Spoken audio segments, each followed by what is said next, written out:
उस तरफ।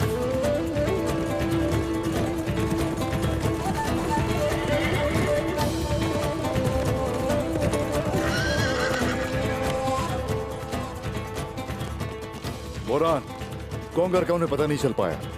ऐसा करो, तुम जाओ। जैसा आपका हुक्म हुजूर। चलो।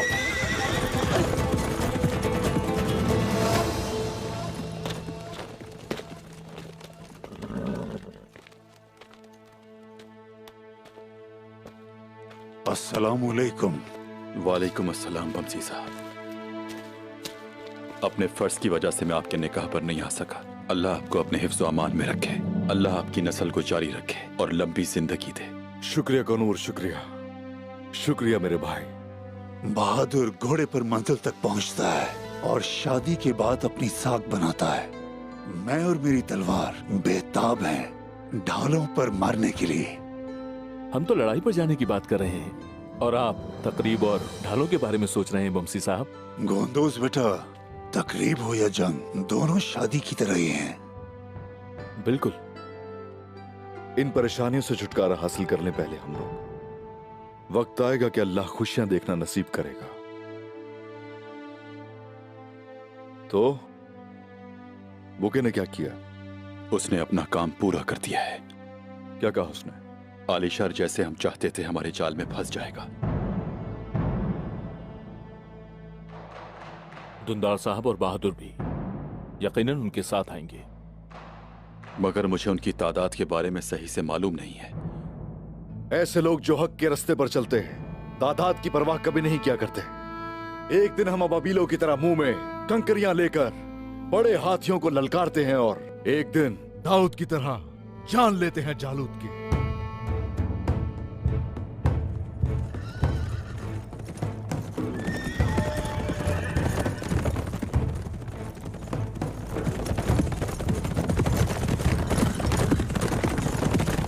रुक जाओ, रुक जाओ, रुको।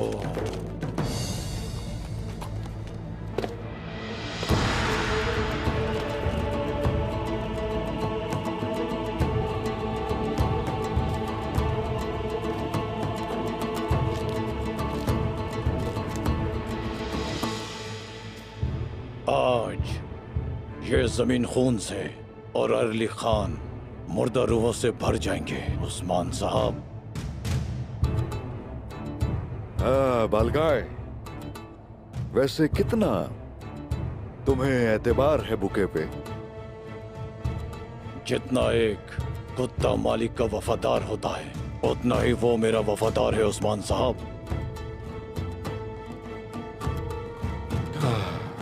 तो चलो फिर शुरू करते हैं।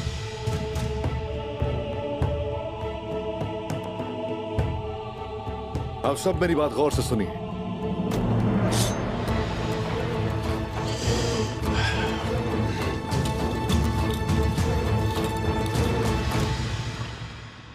तमाम तैयारियां मुकम्मल हो रही हैं दुंदार साहब।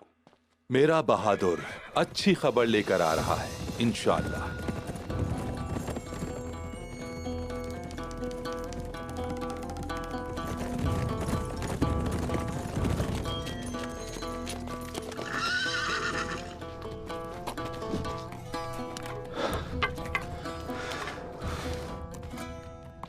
मैंने कोनूर के निशानात खो दिए।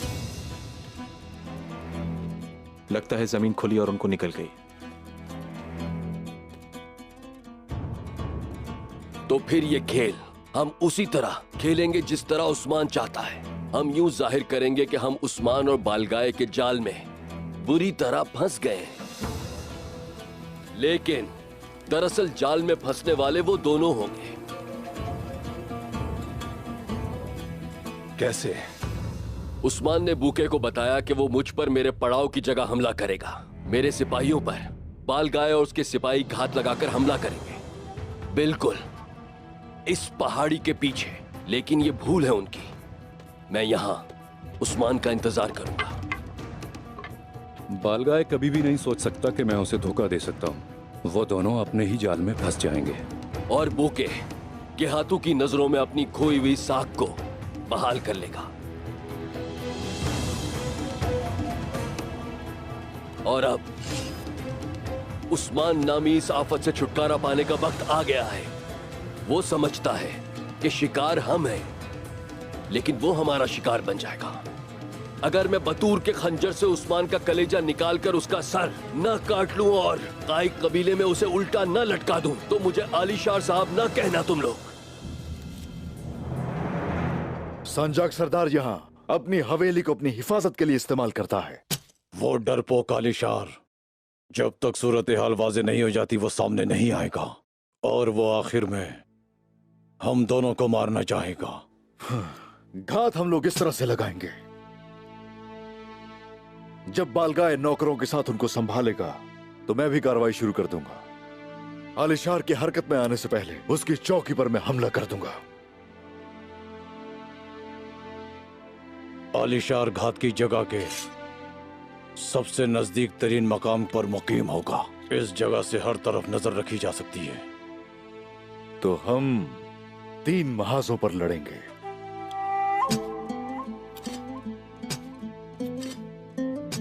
यह तीसरा महाज कौन सा होगा? हम लोग बमसी साहब के साथ आलिशार की हवेली पर हमला करेंगे। हम उन्हें अपनी तलवारों का मजा चखाएंगे। आपके कहने का क्या मतलब है कुंदूज साहब? शेख अदाबाली के दरवेश, वो सब के सब बहुत बहादुर जंगजू हैं। लगता है तुम उस कुत्ते को सांस लेने का मौका भी नहीं दोगे। जो कुत्ता सांस के जरिए अपना जहर छोड़े बालगाए, उसे जिंदा छोड़ना हराम है। जहां तक हवेली की बात है, वो आलिशार के लिए सब कुछ है। वो उसकी साख और उसकी शान और हरम है। उसकी हवेली की हिफाजत करने के लिए सिपाही सब कुछ करेंगे। बहुत खून बहेगा, इतना कि सोच नहीं सकते।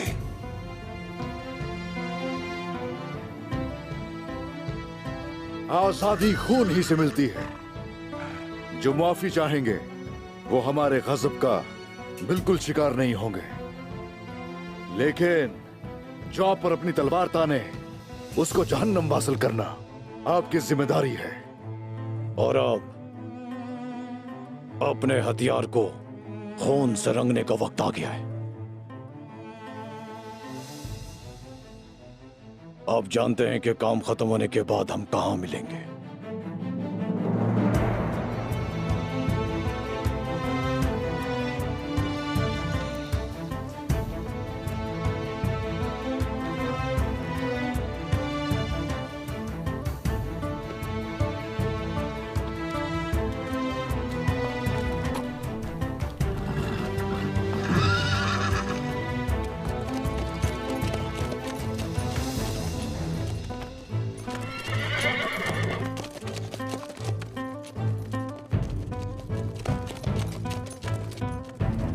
चलो चलो।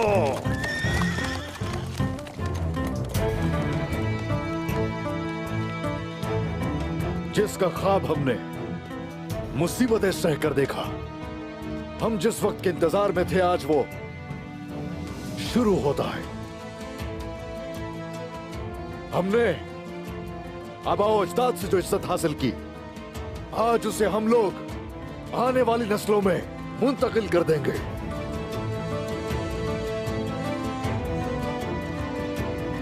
चूंकि बहुत दूर से हम जिहाद की खातिर यहां आए, तो इसलिए ऐसा इत्तिहाद करेंगे कि जिसका नतीजा शहादत की सूरत, जिहाद और इंसाफ की सूरत में ही निकलेगा।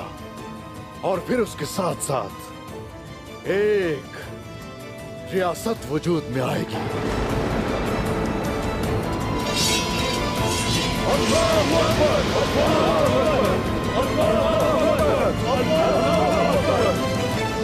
दुंदार साहब, उस्मान जिस जगह जाल बिछाएगा, आप बहादुर के साथ वहां जाएंगे। मेरे सिपाही एक सरदार की हैसियत से आपके मातहत होंगे, और मैं बूके के साथ उस्मान का शिकार करूंगा जिसने मेरे सदर दफ्तर पर हमला करने की कसम खाई है। पानी पानी की तरह और खून खून की तरह बहता है आलिशार साहब। उस्मान मेरा शिकार है। अभी तक उसके हाथों में मेरे बेटे बतुर का खून लगा है।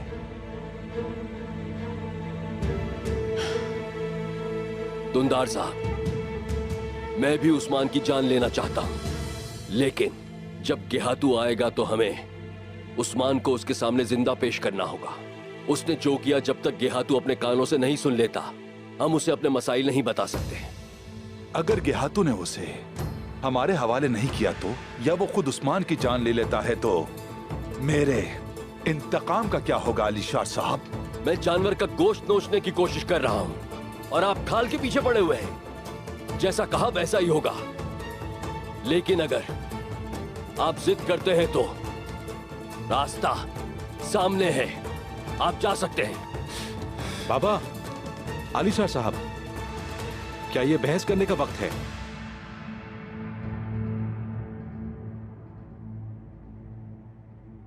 मैं आपका दर्द समझता हूं दूनदार साहब, लेकिन उस्मान यहां जिंदा आए या मुर्दा, ये खंजर देखिएगा अपना काम पूरा करके रहेगा,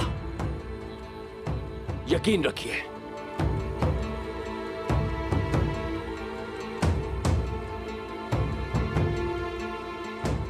सही कह रहे हैं आप। सबसे अहम बात ही उसका मरना है। उस्मान की लाश को मैं जानवरों की खुराक बनते देख लूं तो मेरे लिए यही काफी